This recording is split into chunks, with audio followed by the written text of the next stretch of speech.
no mercado desde 2008, já é bem consolidado aí no ramo da dependência química, do tratamento para dependência química.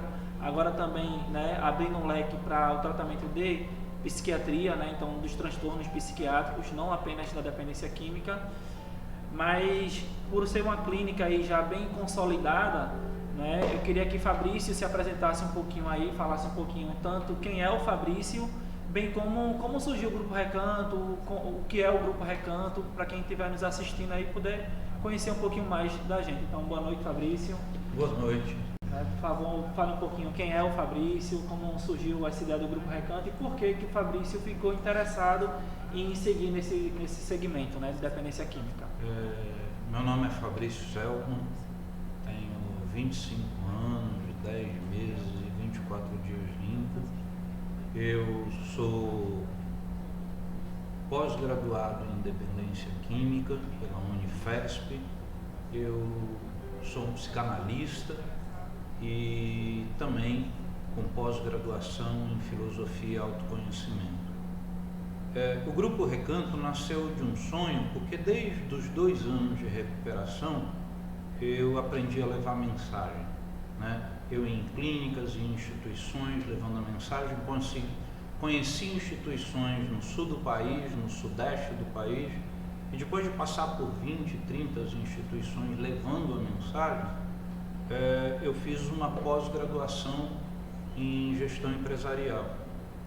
Eu trabalhava na Souza Cruz e fiz essa pós-graduação, e o TCC dessa pós-graduação foi exatamente uma clínica de recuperação, que na época era simplesmente ONG, e quando eu entreguei, tirei 9.1 no TCC, quando eu entreguei já tinham 23 internos, né?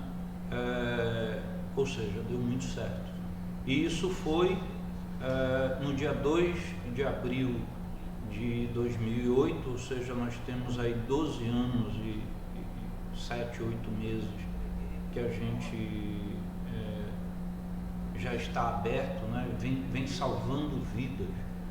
Mais de 3.000 pessoas já passaram pelo Grupo Recanto e a gente consegue lá fazer um trabalho digno ao menor preço possível, porque assim, viramos com fins lucrativos em 2009 e até por causa de todas as exigências do governo, exigências de profissionais, mas só para vocês terem uma ideia do que eu falei do menor preço possível, quem entrega o mesmo nível de serviço do Grupo Recanto cobra 2 ou 3 vezes mais caro do que nós cobramos, né? Então, verdadeiramente, a gente tenta fazer um trabalho digno ao menor preço. Então, com essa larga experiência, né, não só acadêmica, mas também de vivência, para o Fabrício, para as famílias poderem entender um pouquinho mais o que seria a dependência química, o que seria a adicção. A diferença de dependência química e adicção, eu fui conhecer quando eu fiz uma viagem à Europa e peguei um livro, que a gente inclusive vai falar aqui no final, a gente está lançando um curso disso. Eu peguei um livro sobre a personalidade do adicto. E essa personalidade do adicto define dependência química como uma doença biopsicossocial, mas muito ligada a álcool e drogas. E a adicção tem um leque muito maior. A adicção tem um leque às outras compulsões, o que o material chama de objetos ou acontecimentos. Então, objeto, droga, dependência química, acontecimento, sexo, compras, jogo, comida, né? Comer compulsivamente, são acontecimentos que a pessoa também desenvolve o processo de adicção. Então, a dependência química ela está contida na adicção, né? A adicção tem um processo muito maior. É por isso que, se você for procurar hoje no Google, você vai achar neuróticos anônimos, você vai achar comedores compulsivos anônimos, mulheres que amam demais, e todas elas utilizam 12 passos, né? E por que o mesmo programa é utilizado para diferentes compulsões? É porque, na verdade, é a mesma doença, é a doença da adicção. Então, dependência química seria uma parte desse contexto maior chamado adicção. E aí uma família nos perguntou na nossa enquete o seguinte: quando normalmente um adicto ele se percebe um dependente químico, se percebe um adicto, né, com uma certa dependência de uma compulsividade, isso gera nele uma tristeza.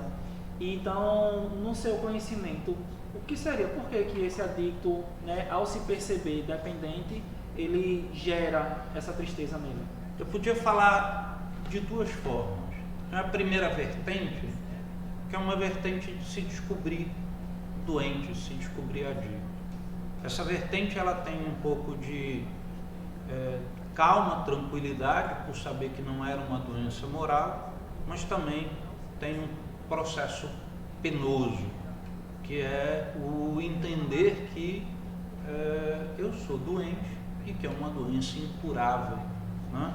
Por que incurável, Fabrício? Isso é tão pesado, esse processo de incurável? É porque isso se trata de um processo de metabolismo, né? É uma predisposição orgânica que o fígado tem, que ele adquire geneticamente. Então, eu recebi a dependência química geneticamente dos meus familiares, principalmente família do meu pai, e esse processo genético faz com que o fígado tenha uma enzima a mais e consiga metabolizar muito melhor o álcool e droga. E isso, independente se eu tome uma cachaça aqui ou um saquê no Japão, a predisposição orgânica vai ser levada junto com o fígado. E eu vou ter uma capacidade de metabolizar álcool e droga em qualquer lugar, por isso incurável. Essa capacidade, uma vez que ela se esgote, que ela vá até um processo de grande compulsão, ela não regride, né? A gente brinca e fala para o dependente químico que uma vez que a batata ficou cozida, ela não volta a ficar crua, né? E a segunda coisa, que vem tristeza quando o dependente químico percebe que é um adicto, é porque ele percebe que ele não pode mais usar, né? Quer dizer que todo mundo pode beber e eu não? Quer dizer que uma boa galera pode fumar maconha e eu não, né? E por que ele não? Porque uma vez que ele utiliza a primeira dose, nasce uma compulsão e uma obsessão que o condena a continuar usando, né? E quando ele percebe isso, há o luto, né? O luto real de ter perdido aquilo que ultimamente fazia parte do centro de sua vida, né? Ele tinha a droga no centro, a roda da vida dele girava em torno da droga. Então há uma perda de dopamina no cérebro, há uma perda de prazer. E essa perda de prazer envolve o luto, né? E como que a pessoa lidar com o luto? Primeiro ela nega, não, eu não tenho esse problema. Depois ela sente raiva, né? Não, esse processo não é comigo, é mentira, as pessoas estão falando isso. Depois ela tenta uma negociação, mas será que eu não posso beber só um pouquinho? Será que eu não posso usar só um pouquinho de droga? Né? Eu vou controlar agora. Depois, quando ela percebe que é uma adicta mesmo e que não vai poder usar, ela fica triste, que é exatamente o ponto que você está trazendo aqui na pergunta. E por último, ela entra num processo de aceitação, né? E através dessa aceitação começa um processo de recuperação. Pode falar. Então, como foi dito, né? Essa compulsividade não tem cura, né? A pessoa pode até desenvolver, através de algumas ferramentas, um controle para não usar, mas ela não tem cura e, como foi dito também, ela tem uma carga hereditária, ou seja, ela também tem um fator biológico. Então, uma outra pergunta que fizeram foi o seguinte: já que ela age diretamente no cérebro, foi falado de dopamina, foi falado, né, de algumas interferências cerebrais, ela pode causar algum dano, pode causar alguma comorbidade, e essa comorbidade pode ser irreversível ou não? Vamos lá. Uma das coisas que eu também estou fazendo agora é uma pós-graduação em neurociências. E essa pós-graduação em neurociências me ajudou a entender bastante a a dependência química. Eu vou dar um conceito simples. A dependência química é biopsicossocial. Tem alguns autores que dizem que ela é biopsicossocial, cultural e espiritual, ou seja, ela abrange todas as áreas da vida do dependente químico. A biológica é o fator genético, que foi dito aqui, né? Então, biologicamente, você vai receber uma capacidade de suscetibilidade a álcool e droga. Meu corpo gosta de álcool e droga. Meu corpo metaboliza melhor álcool e droga. E exatamente por isso, o processo faz com que eu beba cada vez mais, que eu use cada vez mais droga, que já vai desenvolver um processo de tolerância, que também é biológico. E quando eu não tenho a droga, eu vou ter crise de abstinência, que também é biológico. Então todo esse processo vai fazendo com que o cérebro, ele faça com que os neurônios sejam absolutamente estressados mesmo, porque ele entra num processo de muita excitação, né? E quando o neurônio excita, ele acontece duas coisas: ou ele morre, ou ele se defende. Ele se defende diminuindo neuroreceptores. E se ele diminui neuroreceptores, os neurotransmissores que não vão acontecer. E é exatamente por isso que a pessoa perde a capacidade de sentir prazer com as outras coisas, como o sexo, como a comida, né? É por isso que o adicto vai se perdendo. Ele vai gostando da droga e vai deixando namorada, vai deixando comida, vai deixando tudo e ficando magro. E isso vocês conhecem bem. Quando se trata do processo de morte de neurônio, morreu, não tem muito mais o que fazer, né?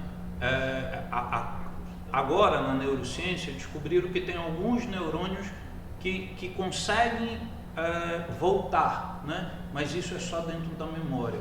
Neurônio é muito estático, ele só se desenvolve dentro do cérebro da criança, quando ela está em formação, ou até os 25 anos, quando tem a poda neural, que vai pegar alguns neurônios que tinham feito uma função fundamental no crescimento, mas agora não fazem mais. Dessa forma, o que morreu, morreu.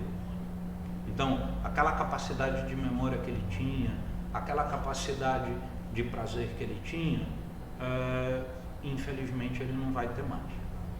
Agora, a maior parte do tempo ele vai se recuperar. Então, quando ele entra de 4 a 6 semanas de recuperação, quando passa a crise de abstinência mais grave, ele começa um upregulation, ou seja, uma regulação para cima, fazendo com que esses neurônios que se defenderam comecem a voltar a ter neuroreceptores.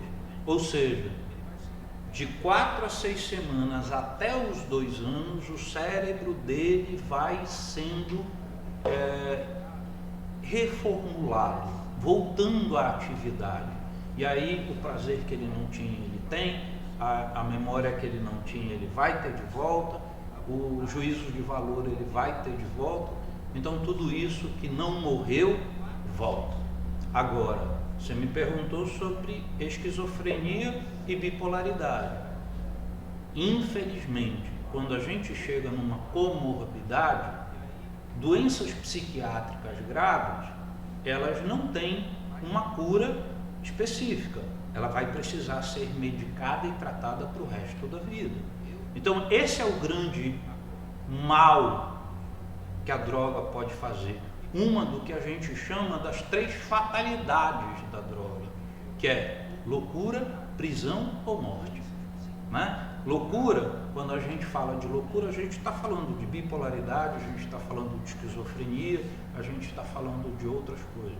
Loucura, que na verdade é um termo até muito coloquial para essas doenças psiquiátricas, mas é usado assim dentro dos grupos anônimos, né? Então ela é uma parte da doença que é absolutamente prejudicial, e uma vez que ele adquiriu, infelizmente, ele vai poder regular com medicação, mas não curar ou voltar para isso. E entendendo, né, que a dependência química é tão complexa que envolve, né, tantas questões neuronais, como pode gerar um acometimento de uma doença psiquiátrica irreversível, como também pode acontecer, como foi falado, né, de voltar essa capacidade desde que não tenha perdido aí, vai depender muito da relação do usuário com a droga, enfim, e outros fatores também genéticos. Como é que nós poderíamos classificar se uma pessoa ela de fato é dependente química ou não? Aí você vai me puxar um pouco na memória, mas vamos lá. O que é uma síndrome, né? Se chama de síndrome de dependência química. Síndrome é um conjunto de sintomas e sinais. Conjunto de sintomas e sinais significa que não é um sintoma só. Não tem uma causa específica, não tem um diagnóstico específico, né? Ele é todo um processo complexo. E quando um médico vai fazer uma análise do dependente químico para ele validar esse diagnóstico, ele vai falar de 7 coisas, e aí eu vou tentar lembrar aqui. A primeira delas é o uso compulsivo, né? Então, assim, colocar o uso na frente de todas as coisas da vida dele. O segundo é tolerância, né? Então, hoje eu bebo 3 cervejas, amanhã eu bebo 5, depois eu bebo 10, depois eu bebo uma grade, né? E a tolerância vai aumentando até que uma hora ela regride. E aí é o que o pessoal chama de alcoólatra mesmo, aquele cara que bebia uma grade e agora só toma uma cerveja e já fica porre, porque a tolerância dele vai embora, verdadeiramente. Mais tolerância. Depois, crise de abstinência, que é o que eu já falei. E crise de abstinência, a gente só lembra do cara tremendo, né? Do alcoólatra lá. Mas crise de abstinência é a irritabilidade de segunda-feira de manhã, depois de ter passado um final de semana curtindo, como o adicto chama, né? Aquela irritabilidade de segunda-feira de manhã que vocês muito bem conhecem, aquilo já é uma crise de abstinência. A quarta coisa é perder tempo, né? Cadê dinheiro? Cadê dinheiro? Cadê dinheiro? Onde eu vou conseguir dinheiro? Consegui dinheiro. E agora? Cadê droga? Cadê droga? Cadê bebida? Cadê droga? Consegui a bebida e a droga. Onde eu vou usar sem ser preso? Onde eu vou usar sem ser preso? Consegui usar. Cadê dinheiro? Cadê dinheiro? Cadê dinheiro? Cadê dinheiro? Né? Então, a droga passa a ser um pouco do centro, né? Vai perdendo. O uso, apesar... Peraí, eu estou na quinta, né? Me perdi agora. Eu estava assim, aí eu botei você já falou de relevância do uso, né? Sim. É quando a importância do uso se torna muito a compulsão. Falou também, né, da tolerância. Tolerância, né? E agora, crise de abstinência, tempo. Então vamos para a quinta. A quinta é: eu uso droga apesar de problemas que acontecem na minha vida. Então, os problemas estão acontecendo na minha saúde física, o problema estão acontecendo na minha saúde profissional, os problemas estão acontecendo dentro da minha casa, os problemas estão acontecendo na sociedade e eu continuo usando droga. Ou seja, eu perco a capacidade de admissão dos meus problemas e começo a, dentro desse processo de perder essa capacidade, eu começo a... Desculpa, que o Manuel fez um gesto ali, eu me perdi também aqui, mas tudo bem, é o nervosismo, a gente vai chegar lá. Então, eu perco a capacidade de admissão de que os problemas estão acontecendo e nego esses problemas. Então, eu quero continuar usando. Depois é estreitamento de repertório social. Eu convivo com todo mundo, depois eu só convivo com quem bebe. Vamos para uma festa? Vamos. Tem cerveja? Não, então não vou. Né? É na igreja? Não, então não vou. Depois eu só convivo com quem fuma, depois eu só convivo com quem cheira cocaína, depois eu só convivo com quem fuma pedra. Né? O alcoólatra é com todo mundo, depois só com quem bebe, depois só naquele bar, depois só naquela mesa, depois dentro de casa trancado sozinho.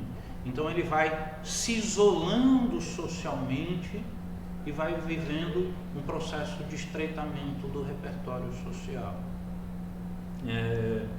E por último,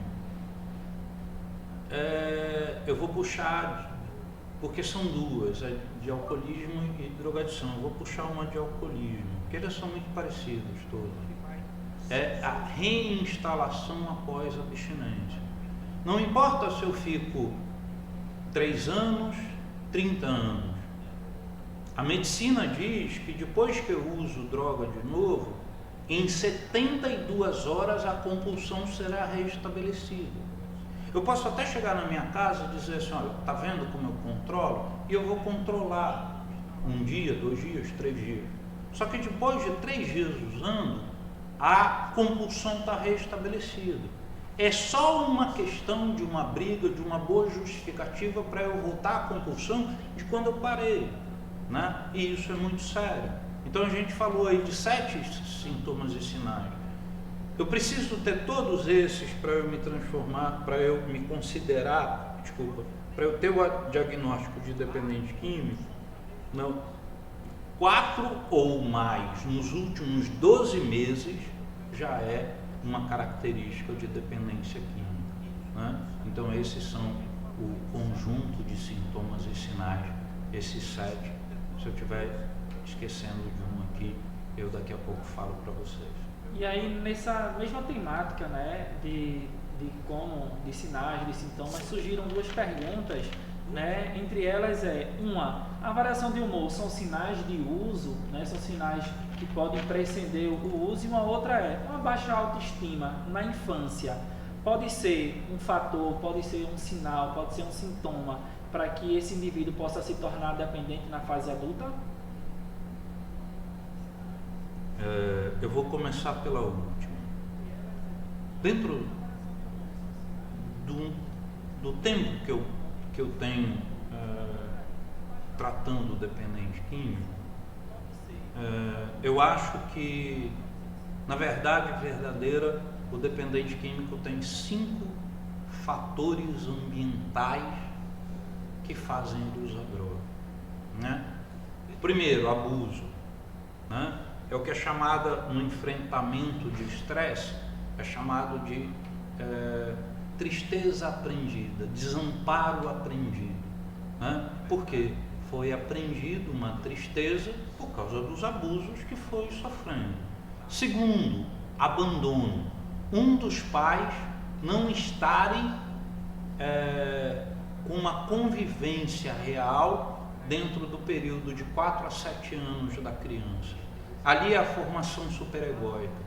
E nesse momento de formação superegóica, se você não tem pai, você não tem lei, se você não tem mãe, você não tem ordem.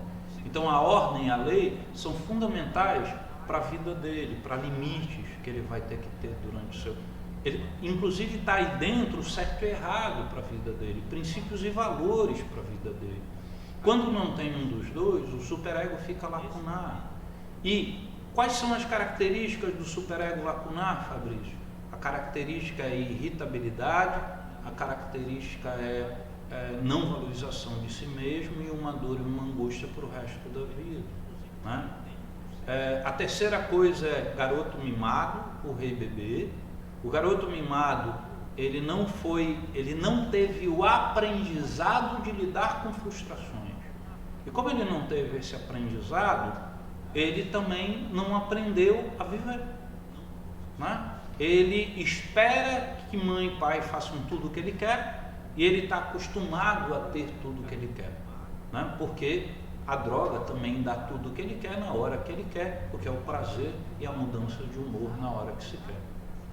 O quarto é um trauma, uma grande perda, né? E aí essa perda muitas vezes é mais recente, não fala da infância, os outros 3 falam da infância.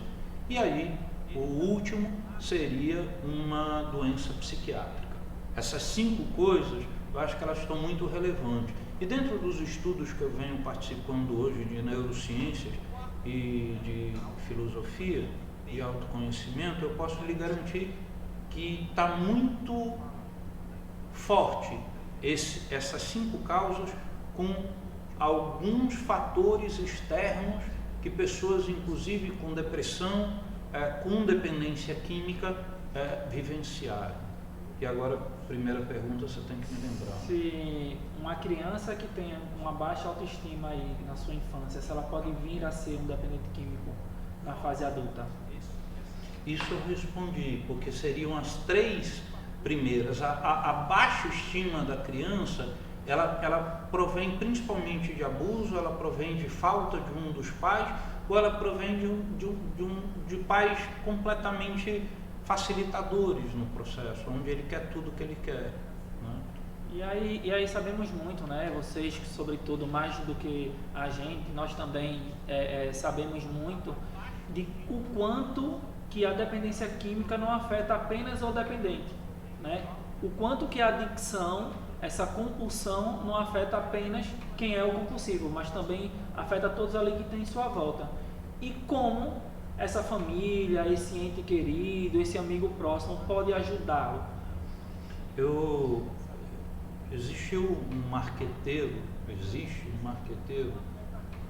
do Canadá, que ele disse que uma pessoa influencia a vida de 13 a 14 pessoas, de no mínimo 7 até 13, 14 pessoas. A adicção, ela prejudica 13 a 14 pessoas, tenha certeza disso.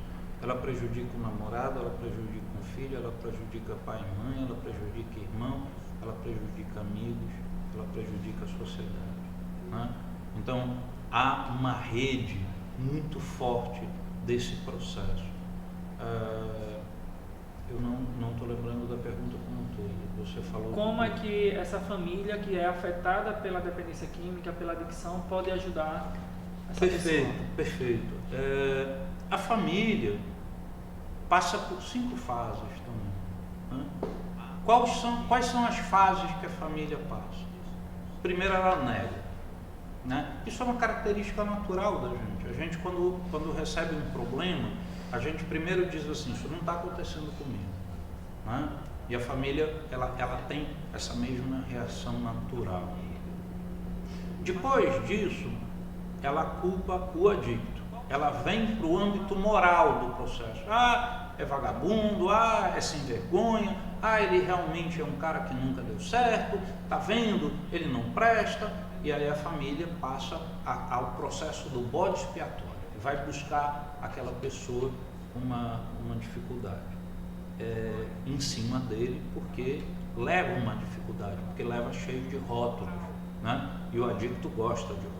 Já que eu sou vagabundo, é você mesmo, e agora ninguém vai mais me acordar, né? Depois a família se culpa. Não, eu acho que fui eu. Não, eu acho que foi você. Não, eu acho que foi você que faltou na vida dele.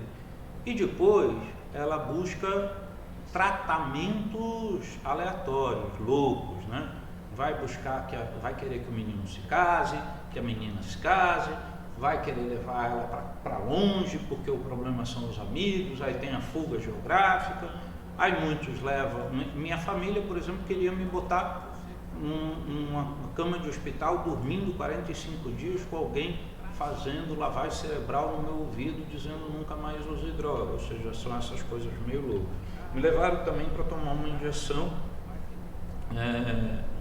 em São José do Rio Preto, para dizer que eu nunca mais podia beber, senão eu ia morrer com aquela injeção, né? Então há alguns meio loucos. E por último, ela busca ajuda especializada. E quando ela busca ajuda especializada, ela tem dificuldade nos primeiros dias de lidar com isso. Por exemplo, 30, 40 dias para eu ver meu filho pela primeira vez. Por que será, família? É porque ele está em crise de abstinência. Eu não falei de 6 semanas aqui, mais ou menos. Então é o tempo de crise de abstinência, de 30 a 45 dias, né? A família tem dificuldade de entregar para uma equipe multidisciplinar o bebê dela, o filho dela, né? Eu acho que tem que ter um processo muito grande de confiança aí, porque se não tiver confiança, vai ter dificuldade. E como a família pode fazer? A família pode fazer buscando conhecimento. Quer saber o que é dependência química? Quer saber lidar com a dependência química? Aprenda a dependência química. Porque a dependência química é biopsico, sociocultural e espiritual. Ela é uma doença complexa. E por ser uma doença complexa, não tem solução simples. E se não tem solução simples, é algo que você vai ter que lidar para o resto da vida porque é incurável, seja bem-vindo. Comece a consumir conhecimento sobre dependência química, não tem outra forma. Se você não tiver conhecimento, como é que você vai poder ajudar? Né? E é claro que esse conhecimento passa por um amor exigente, esse conhecimento passa por Laranu e Naranu, esse conhecimento passa por literatura de dependência química, literatura de NA, porque a família, ela muitas vezes ela fala assim: ah, não, tem um curso? Tem, então ponha para o meu filho, mas ela não quer fazer, né? Desculpe, mas isso é um erro, né? Se o adicto está preso à ilusão de consumir droga e controlar a droga, a família está presa à ilusão de controlar a vida do adicto. Então o adicto tem uma impotência, droga, e a família tem uma impotência, o adicto. Então me desculpe dizer, mas você é um codependente, você é um doente também. Até porque nessa ilusão de controlar a vida do adicto, você viveu com muita impotência, porque você não conseguiu controlar. E se você viveu com muita impotência, significa que você sofreu marcas muito fortes dessa adicção. A adicção do seu filho, a adicção do seu marido, ela é uma adicção que feriu você. Então não tem forma melhor de você conseguir lidar com tudo isso através do pensamento claro, através do entendimento da dependência química. Porque assim que você, quanto mais você aprender, mais seguro você está de dizer o não na hora certa, de dizer o sim também, né? De saber lidar com o retorno dele. Eu vejo dentro das reuniões que a gente fazia antes da pandemia, eu via muitas famílias apavoradas na hora da ressocialização, né?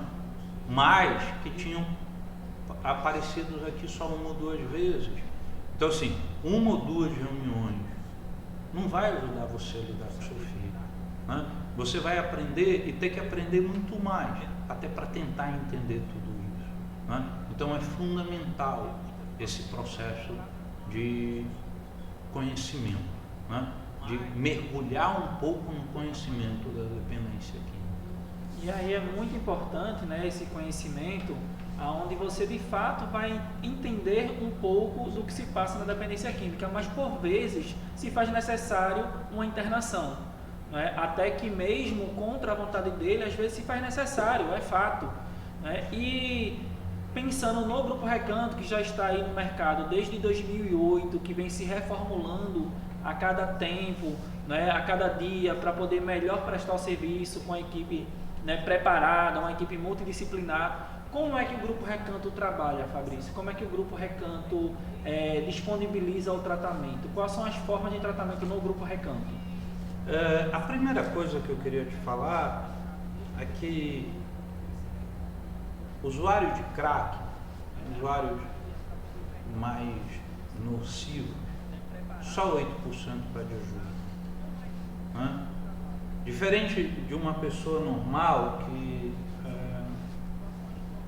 tem um câncer e odeia a doença, o adicto tem a adicção e ama o prazer que a adicção dá, né?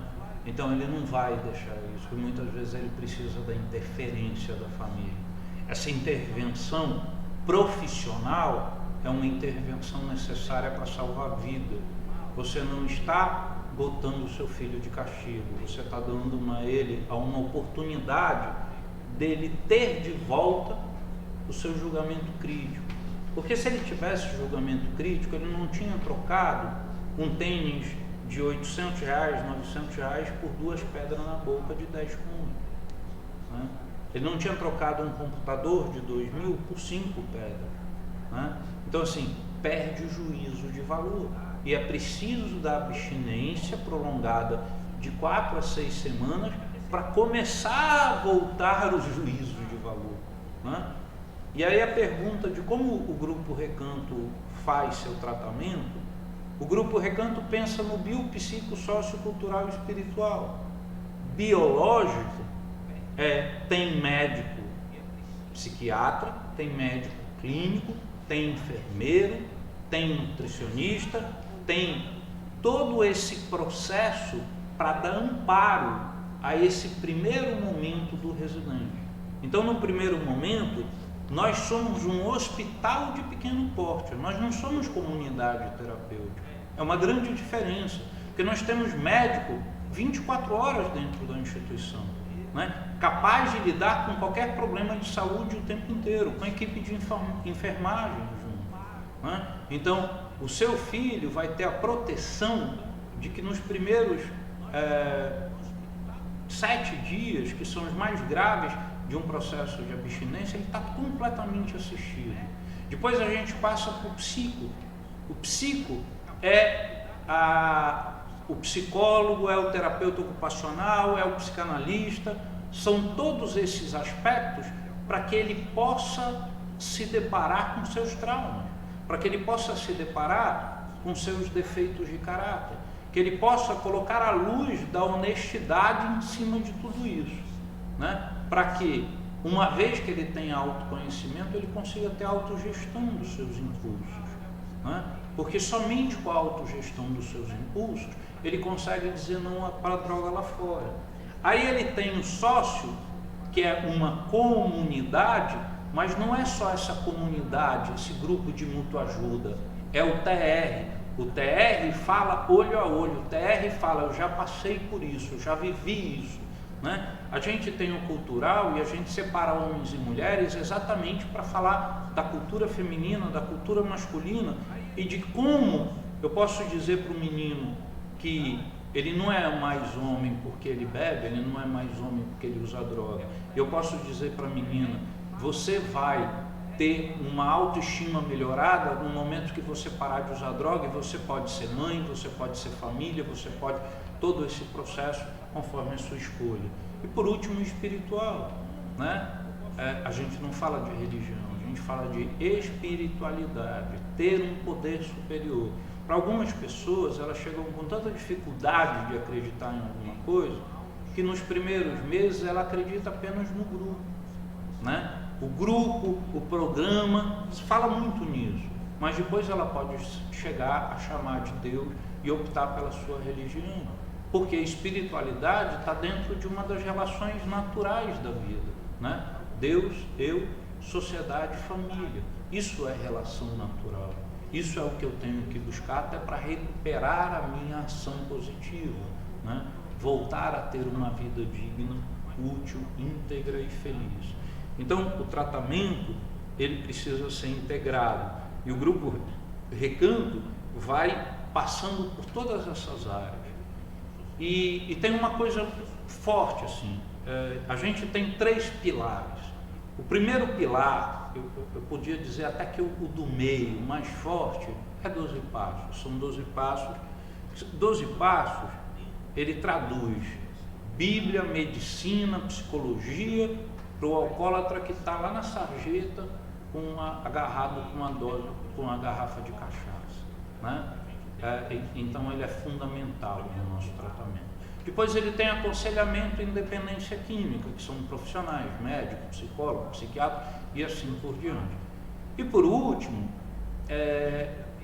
o material que é chamado no Brasil comumente de material de Minnesota, que é a terapia racional emotiva, que é mude sua cabeça para mudar suas emoções. Esse material, aqui no Brasil, é um monte de cópia, né? Há muito tempo atrás, uma outra instituição trouxe isso para cá e isso se perdeu, virou uma cópia para um lado e uma cópia para o outro. E cópia de algumas brochuras, como grandiosidade, perfeccionismo, vergonha e assim por diante. Aí, para eu não comprar cópia, eu fui até a Europa e fiquei 45 dias fazendo estágio numa clínica que tem esse material de Minnesota traduzido para o português. E eu trouxe de lá 36 livros ao todo, né? livros sobre prevenção de recaída, que nós montamos todo o nosso modelo do Grupo Recanto, livros sobre a personalidade do adicto, que é exatamente o material que agora a gente está começando a lançar cursos, né? Livros sobre todos esses que eu já falei, grandiosidade, perfeccionismo, vergonha, rei bebê, raiva, ressentimento e assim por diante. Então, na verdade, o que é esse material de Minnesota? Lá atrás, Alcoólicos Anônimos fazia tudo, né? Ele tinha clínica de recuperação, ele tinha casa-dia, ele tinha grupo de Alcoólicos Anônimos até entrar as 12 tradições. Quando as 12 tradições vieram, ela disse assim, sapateiro não vai além da sua chinela, é melhor fazer uma coisa bem feita do que várias mal feitas. E aí ela pegou e disse assim, Alcoólicos Anônimos é só grupo. Aí tinha uma clínica de tratamento em Minnesota, nos Estados Unidos, chamada Hausman. E essa clínica foi chamada pelo Hospital Psiquiátrico de Minnesota. E ali começou a primeira equipe multidisciplinar. Os alcoólatras foram para lá de psiquiatras, psicólogos e psicanalistas para formarem uma equipe multidisciplinar e conseguir dizer para o alcoólatra assim, eu sei o que você está passando, mas a gente pode te ajudar, né? Então, essa coisa do TR, que muitas famílias acham esquisito, acontece desde a época de 30, 40, 50, 1940, 1950 mais ou menos. Então já tem muito tempo que esse processo acontece. E a gente tem esse modelo. Só para vocês terem uma ideia, hoje, o Grupo Recanto, depois que ele faz a história de vida do paciente, conversa com o paciente, entende o paciente, a gente pensa assim, eu estou falando com fulano tem um problema de grandiosidade, a gente tem exercícios para ele fazer sobre grandiosidade. Esse cara aqui tem um problema de ressentimento, a gente tem exercícios para ele fazer sobre ressentimento. Esse cara aqui tem um problema de adicção sexual, a gente tem exercício para ele fazer. Para que tanto exercício, Fabrício? Para autoconhecimento. Os exercícios não são simplesmente perguntas e respostas, são respostas subjetivas para ele poder contar a vida dele em foco àquele problema, né? E hoje o Grupo Recanto pode dizer assim com tranquilidade que a gente tem mais de 200 exercícios para ser aplicado exatamente naquele adicto e com a sua história de vida, né? Fazendo com que ele consiga reconhecer nele quais são os traumas, quais são os defeitos de caráter que atropelaram sua vida. E aí eu vou fazer uma pergunta que eu acho que todo mundo quer fazer. Por que meu filho usa droga? Né? Alcoólicos Anônimos diz que tem quatro causas: sexo, segurança emocional, relacionamentos íntimos, segurança material, dinheiro, e prestígio social, status e poder na sociedade. Que isso todo mundo tem, que isso é normal, mas no alcoólatra se desenfreou, né? E aquilo que eu estava falando aqui de abuso, aquilo que eu estava falando de abandono, de mimo, está completamente relacionado à segurança emocional. E como está relacionado à segurança emocional, há uma grande insatisfação do adicto mesmo. Então o adicto está insatisfeito, mas ele não olha para isso. E aí o que ele tenta? Se você perguntar para um adicto se ele está fugindo de alguma coisa, não. Ele está inconscientemente fugindo disso. Ele não tem consciência. E aí o que ele faz? Ele tenta ser feliz todo o tempo. Então o que é usar droga? Usar droga é tentar ser feliz todo dia, né? Fugindo de uma insatisfação dentro desses desejos básicos que ele nem sabe o nome, né? E a nossa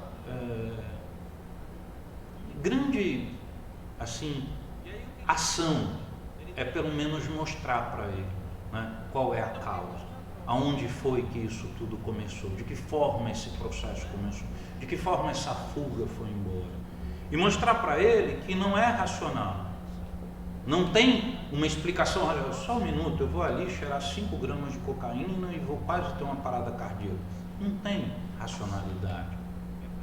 A droga é uma resposta emocional. Eu me sinto feliz e quero comemorar. Eu me sinto irritado e quero relaxar. Eu me sinto triste e quero ficar feliz todo dia. Então, eu vou tendo respostas emocionais para colocar para dentro a droga. Então, a lógica da adicção é uma lógica emocional. E se você, família, for tentar entender o adicto racionalmente, você será manipulada por ele, porque ele vai jogar emocionalmente com você. Então, por isso que o nosso papel é tratar muito das emoções, do psicossocial, muito das emoções. Porque somente tratando das emoções, ele vai poder ter o alívio, o desabafo, tirar o ar quente da vida emocional dele, para ele ter uma nova capacidade de pensar, sentir e agir, né? E é um pouco disso.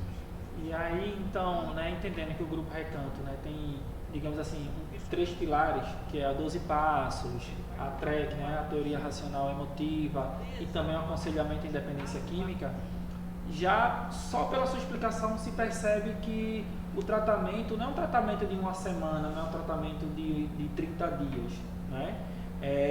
Até porque a medicina fala que para a desintoxicação leva-se aí 90 dias.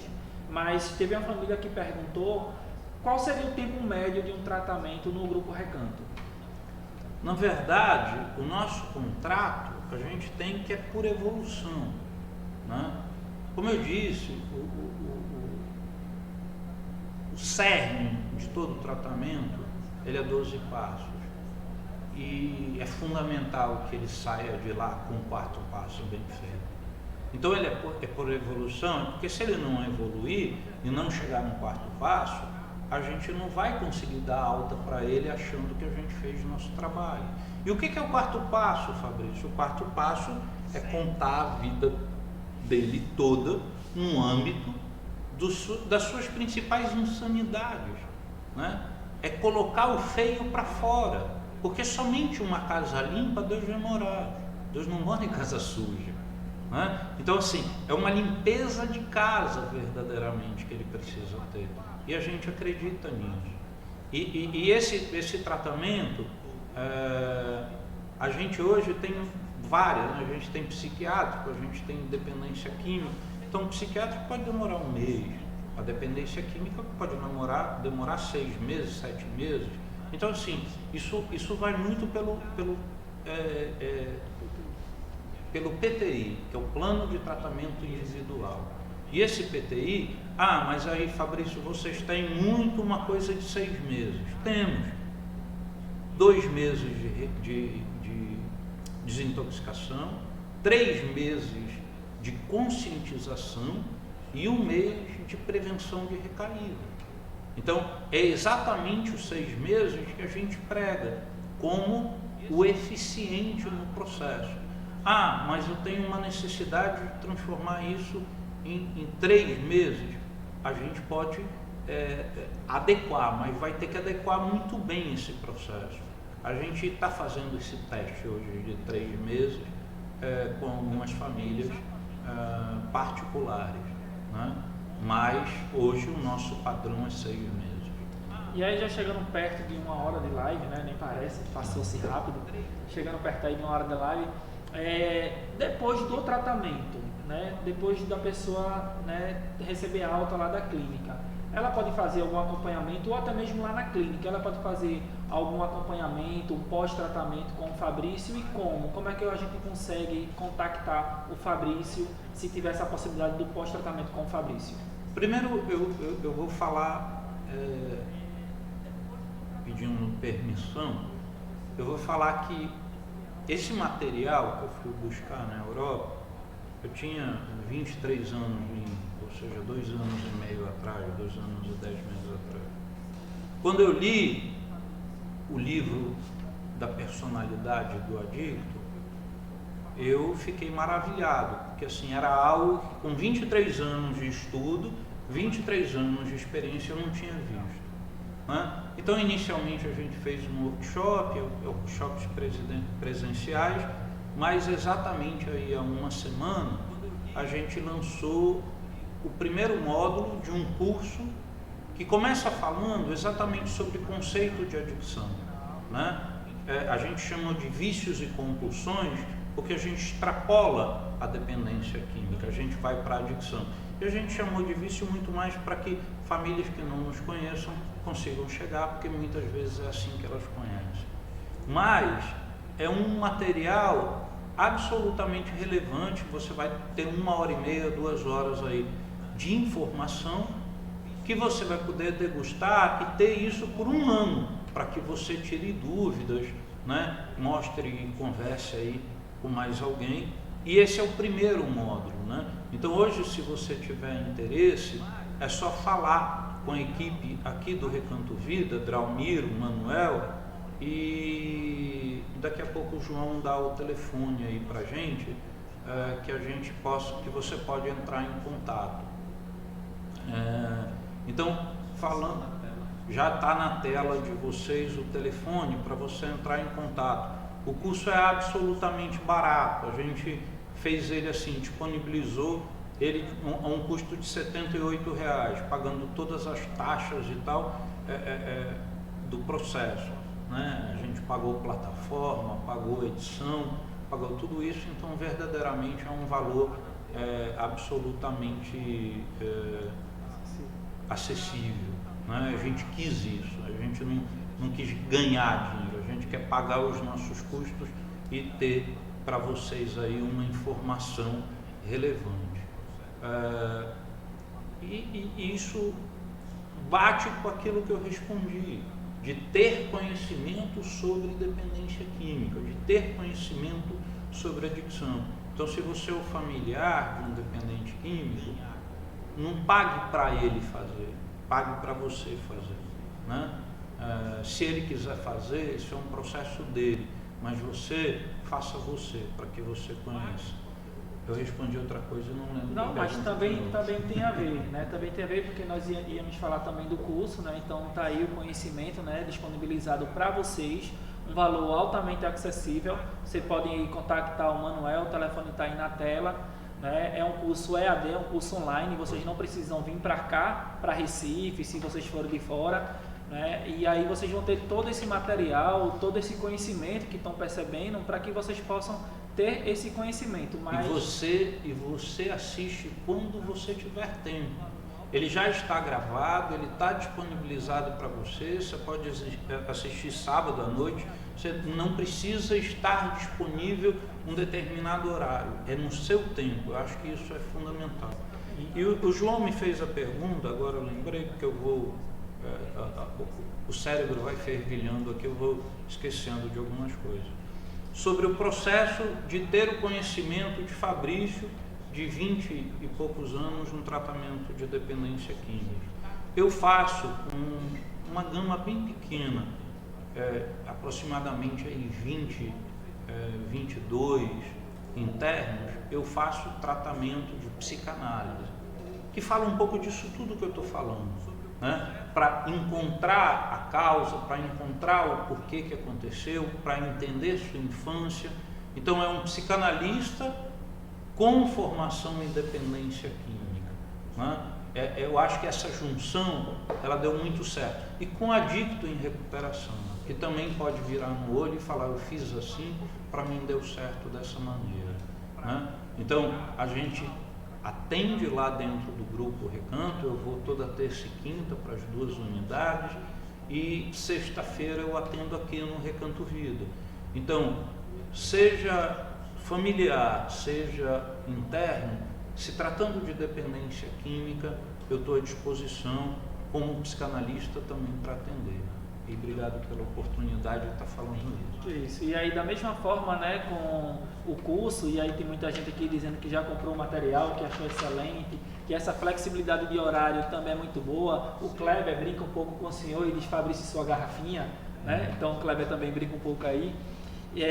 Mas da mesma forma que vocês obtêm informações sobre o curso, né, vocês também obtêm informação sobre a agenda do Fabrício, sobre o processo de psicanálise, porque ele é também psicanalista, né, no telefone que está aí disponibilizado. Então, nós queremos agradecer a Fabrício, né, pela essa oportunidade de estar aqui passando um pouco desse conhecimento. Façam, né, comprem um material que ele está muito bom. Né? Eu creio que até pelo valor que tem, vocês não vão encontrar esse material ou material que nem chegue perto, né, desse conteúdo, para que a gente possa aí ter esse conhecimento. E eu queria deixar aberto aí para Fabrício se despedir, falar alguma coisa, né, que ache pertinente, que ache relevante para a família. Então fique à vontade aí para poder se despedir de quem está nos assistindo. O Grupo Recanto hoje são 3 unidades que têm mais de 70 profissionais envolvidos, 70, 80. Isso significa que é aproximadamente aí um profissional para cada 2 residentes. Né? Então muitas vezes você acha que de repente a gente pode estar longe, né? Que a gente é grande, mas é porque a gente tem uma superestrutura, né? Se eu disser que a gente pensou em você para montar a estrutura do Grupo Recanto, eu vou dizer que não foi bem assim. A gente montou uma estrutura enxuta, mas a partir da necessidade nós fomos aumentando. A partir da necessidade nós fomos melhorando, né? E hoje somos uma das maiores clínicas de tratamento de dependência química, outras compulsões e psiquiatria dentro da mesma unidade, como eu disse, com hospital de pequeno porte, né? Eu não saí, eu trabalhei em multinacionais, né? Eu fui de vendedor a gerente nacional de vendas. Eu não saí de uma grande empresa para ter uma empresa que não fosse estruturada. Então o Grupo Recanto, a gente fala de pessoas que têm um know-how em gestão empresarial fantástico, e a gente fala de pessoas que têm um know-how de tratamento maravilhoso, né? A gente tem uma equipe médica fantástica, a gente tem uma equipe psicológica fantástica, a gente tem uma equipe de TR que são absolutamente engajados no que fazem, e a gente faz isso tudo com muito amor, né? Porque não tenha dúvida, isso aqui não foi feito para ganhar dinheiro, né? O Grupo Recanto paga o salário que a empresa me pagava, né, até hoje. E eu posso lhe dizer que a gente faz com muito amor, a gente faz com acolhimento, a gente faz com seriedade, né? Não é um spa, né? Porque ele precisa de tratamento, né? Não é simplesmente o que ele quer fazer, porque ele precisa de disciplina, né? Mas acima de tudo é a instituição com o maior nível de tratamento de dependência química. Isso é falado por todos os internos que passam com a gente. Então, lhe agradeço, muito obrigado, e foi muito bom estar com vocês. A gente precisa fazer isso mais vezes. Panelaço. Por favor. E aí, né, bem no nosso encerramento, tá havendo um panelaço aí, mas vamos lá. Quero agradecer a vocês que nos acompanhou até o final, certo? Qualquer dúvida, qualquer pergunta que vocês queiram fazer a mais, podem nos mandar aí no direct, que nossa equipe entre em contato com vocês. Coloque lá o seu nome, sua pergunta, o seu telefone, que nós temos uma equipe preparada para entrar em contato com vocês e para poder ajudar no que for necessário. Então agradecemos aí a todos vocês. Na próxima terça-feira, às 7h30, estaremos novamente aqui juntos, para poder ter um pouco mais do conhecimento, né, nesse processo de adicção. Então, muito obrigado, boa noite a todos.